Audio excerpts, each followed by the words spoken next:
I think it's fairly safe to say that we all have a history with this ex-girlfriend of a game. And my own history is quite relevant here.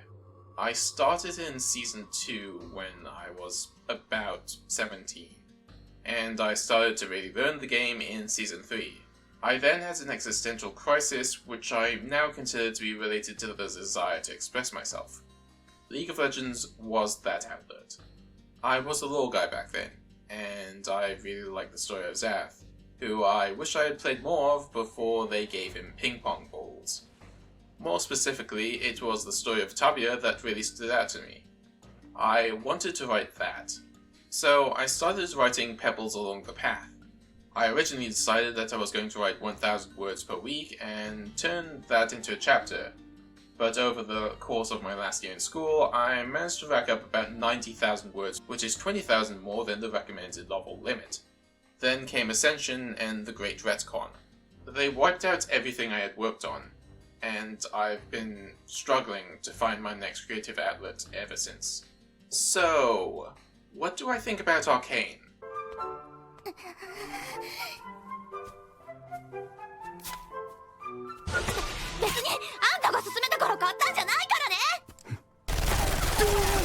It is, as frustrating as it is to say, somehow better than Dragon's Blood.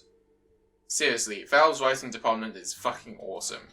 But instead they outsourced it and we got Karen Murana and Ben 10 trying to be Guts. What I saw in that cave felt in my guts. However, Arcane has been in development for over 6 years, and even then there are small errors like with the Echo and Jinx scene in which they never actually met as kids in the show. Fortiche definitely won't have that amount of time for Season 2.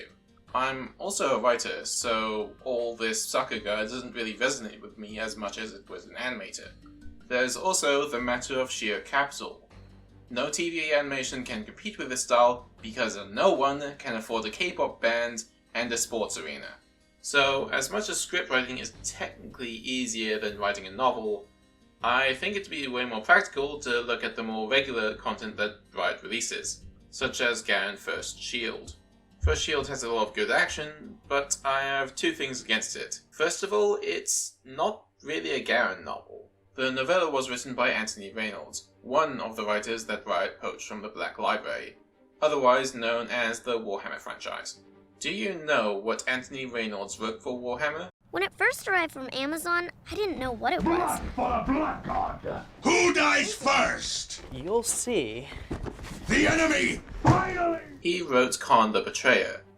Anthony writes in this really intense first-person shooter style, something that works really well whenever he gets to delve deep into a character's psyche. The main problem, however, is that there's nearly 10 characters in this squad, and that really cuts into his style. Seriously, when Quinn is the main character, you can absolutely tell that this was supposed to be a Quinn book. However, most likely due to marketing, it was decided that it would be better for Garen to be front stage. I really don't understand why people regard Garen as such a major character, especially since he's so straightforward. He works better as a secondary character, someone to bounce off of like Han Solo. Of course, we all know how that worked out. And that brings us along to the second reason, which is also about the second writer Riot poached from Games Workshop, Graham McNeil. Graham's kind of the opposite of Anthony in some ways, in that his characters are more there for the setting and story than their own personal reasons. As someone who's really more about the characters, I've never really been the biggest fan of his work, but I can see the work of his world building across Runeterra. Seriously, the amount of 40k in here is something I like quite a lot. So let's ask a world building question. What is happening in Demacia right now? Not in the past, in the present. I'll give you a hint.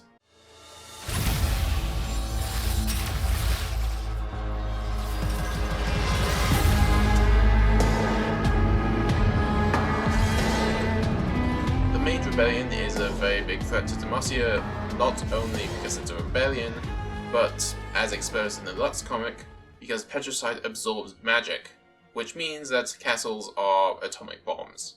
The Lux comic is actually quite good, but the problem with this is now the castles are atomic bombs. What I want is nuance. The only way to get nuance in this plotline was if Silas was actually a posadist. And you, Poseidist, it's very clear you want to use technology to destroy worlds for no reason. Huh? What? No. Don't be ridiculous. There's a reason. And if Silas actually won, there would now be a giant hole where Demacia used to be. That wouldn't be very good for future installments now, would it?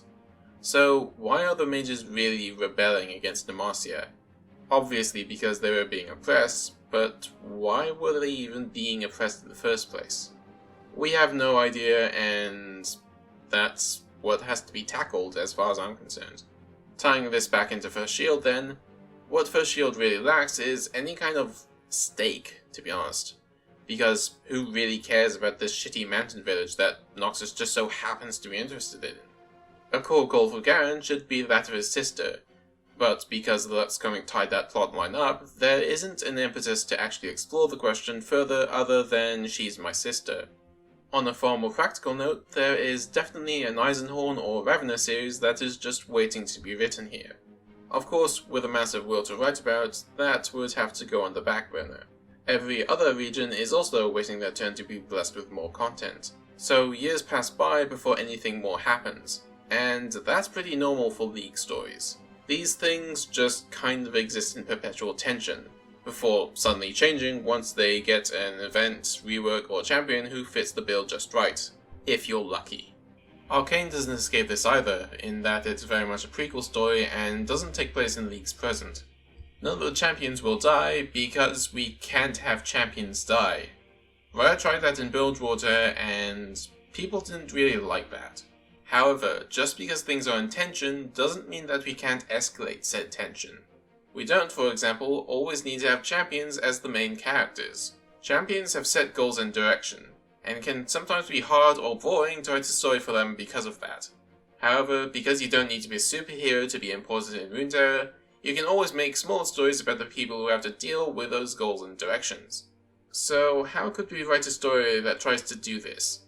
I'll be honest with you guys, you're at least smart enough to not need reminding what the Wikipedia definition of a story is. Instead, let me talk about should statements first. If you have ever taken therapy before, this is a topic that might have come up once or twice. Should statements concern what someone should do in a situation. However, they're often entry and surface level statements that often come across as condescending. This is usually why artists don't like critics, because critics scold artists about their work all the goddamn time. However, I tried to be a critic years ago and realized that artists can't be critics. So instead, I'm going to put my own balls on the line here by providing a first chapter in the description and explaining my reasoning as I would to my script coach how I'd actually go about doing things. Keep in mind though that I haven't drafted anything further in the first chapter, and there's always going to be happy little accidents when creating something. Now, in order to make sure I don't stray too far, I'm going to go along with Hirohiko Araki sensei's model of there being 4 key pillars of the story plot, with a slight twist. First of all, imagine a square cake pan. The height of each edge relates to your skill in the following pillars: character, story, setting, and themes. I usually start figuring out the setting first, so let's start there. So I'd want some kind of adventure story that has the potential to expand and travel across Runeterra with a cast of characters who want big shots. So where better to start than Bilgewater? This will lead us into a pirate story with plenty of swashbuckling action, and it naturally lends itself towards adventuring throughout Runeterra. So what's happening in Bilgewater? In the Bilgewater event from 2015, Miss Fortune had tried to take over Bilgewater by killing Gangplank. But they obviously can't kill the champion, right? Well, you can't kill superheroes, but you can kill their loved ones. So one character I'd have in the novel would be one of the surviving crew members who was on Gangplank's ship when it blew up. More specifically, every Bilgewater ship has a harpooner, who is responsible for killing and reeling in sea monsters. Gangplank had such a big and important ship that he might have 2 of these, who could be twins, because twins. Let's also make them his Ionian adoptive daughters, because reasons. In the Bilgewater event, one of them gets killed, while the other has one of her eyes brutalized by shrapnel, so she has an eye patch that hides the damage dealt to that side of her face. This harpooner, who I'm calling Jean, has been drifting around for a couple of years, but with rumors that her adoptive father is still alive, she's now trying to find out where he is. In terms of character and dialogue, I like the idea of her being a tomboy. drinking with the lads and being able to fit in well with male circles. But as soon as you bring up Gangplank and start asking questions about the old days, something hardens inside of her. Jan hopes that by reuniting with Gangplank, she might be able to go back to those days, but the great tragedy of a character would be that she fundamentally can't. I would need some time writing her to flesh that out a bit, but I know I can go much deeper than that. However, she wouldn't be the main character. So, who would be the main character? It would probably be best to have an outsider who is tough and strong enough to actually be able to deal with Bilgewater, while also having enough wit to navigate complicated issues that a musclehead couldn't. This means that they're going to have to be from Noxus. I've had a soft spot for Noxus ever since the short story After Victory released, but I've mostly been left wanting from a lot of the lore and in-game champions. Noxians are the big bad guys who use necromancy and by any means logic to win battles. And when they do win those battles, they also build giant Nox Tora to flaunt their big dicks in every village they conquer. Naturally, some of these places do rebel. In fact, there's already a comic about one of these rebellions called Blood of Noxus. However, the main antagonist's reason for going against Noxus is because Darius sent her son off to die in a Freljordin campaign. Ultimately, she's an irrational mother who is sent mad by the death of her son, but that's just the thing. The relationship is just the fact that he was his mother's son, and that's that. And that rubs up against my honor as a writer to stoop down to such a simple motivation. So let's have a Noxian character called Dost. So, sticking with the theme of fathers and creating dynamics with Jan, Dost's father had his own uprising. Obviously, Dost's father got suppressed, and Dost regarded his father's little uprising as kinda stupid. So when Dost joined the Noxian military, he joined willingly despite his idiot father. Dost rose up through the ranks quickly, even going so far as to have a chance at being in the ranks of the Legion. But something was wrong, and then, with Swin's coup d'etat, he lost the opportunity. So now he's just another sailor who's been shipwrecked. So what was the thing that went wrong? I was hearing a lot of stuff about ideologies forming the same function as religions at the same time I was coming up with a story, and one of the core tenets of Noxus is a worship of strength. So my idea is that Noxians have a complex around strength that almost works like a religion. The greatest goal in your life is to become strong, and if you yourself can't be strong, you must support those who are. The problem with Dost then is that he has lost his faith in strength. He has become weak. Therefore the story will have to be more than just Jan finding a father, but also have Dost find some kind of strength to keep on going. So with the main two fleshed out bits, let's start fleshing out Bilgewater. Because Jan is against misfortune, we now have to represent the other side of this conflict instead of it only being about misfortune taking revenge for her parents. What are these two sides really fighting about? What are their grievances? Okay, let's start with Misfortune's faction.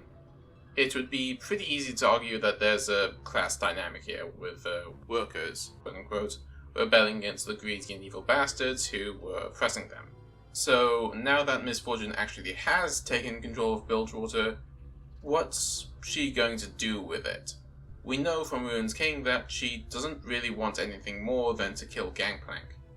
The problem with Ruin's King is that it would get in the way of my story. The reason why is because it's revealed in the Ruin's King that Gangplank is in cahoots with Thresh and Viego because their powers brought him back from the dead. The reason Gangplank accepted this is because Gangplank just wanted his power back. You know, when they did this in Rise of Skywalker, they at least made it so Rey is Palpatine's granddaughter. More importantly for my purposes, Gangplank has been captured, and Misfortune will put him on trial and execute him.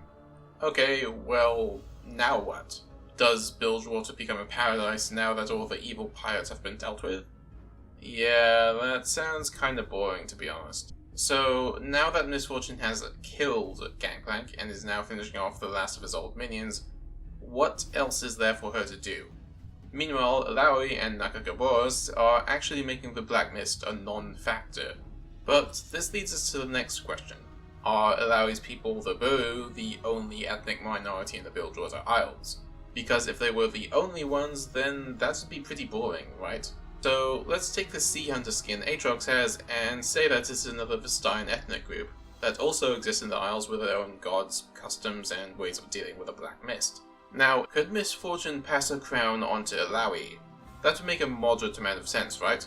So, if that was a possibility, would Illaoi try to convert everyone in the Isles to Nagakaboros? Maybe, maybe not, but the Shark Vestaya feel it in their bones. So, in order to keep their way of life intact, they decide to find allies. Then they come across Gangplank and join his cause.